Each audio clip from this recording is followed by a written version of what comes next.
رب العالمين والصلاة والسلام على خاتم النبيين وعلى آله وصحبه أجمعين أما بعد فإن أصدق الحديث كتاب الله وأحسن الهدي هدي محمد صلى الله تعالى عليه وسلم وشر الأمور محدثاتها وكل محدثة بدعة وكل بدعة ضلالة وبسند متصل إلى الشيخ الحمام أمير المؤمنين في الحديث أبي عبد الله محمد بن إسماعيل البخاري أنه قال عن أبي هريرة رضي الله عنه قال قال النبي صلى الله عليه وسلم كلمتان حبيبتان إلى الرحمن خفيفتان على اللسان ثقيلتان في الميزان سبحان الله وبحمده سبحان الله العظيم. بسم الله الرحمن الرحيم.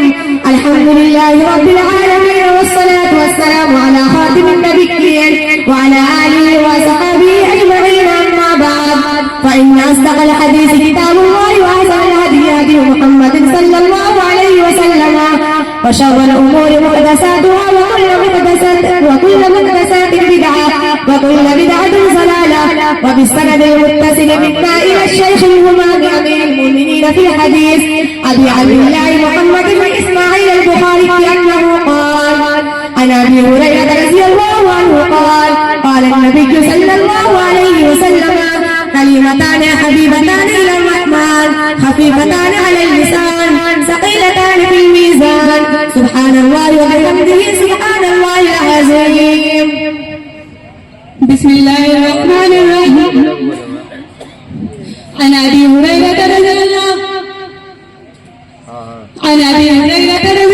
عنه قال قال النبي صلى الله عليه وسلم كلمتان حبيبتان إلى الرحمن خفيفتان على اللسان ثقيلتان في الميزان سبحان الله وبحمده سبحان الله العظيم. بسم الله الرحمن الرحيم.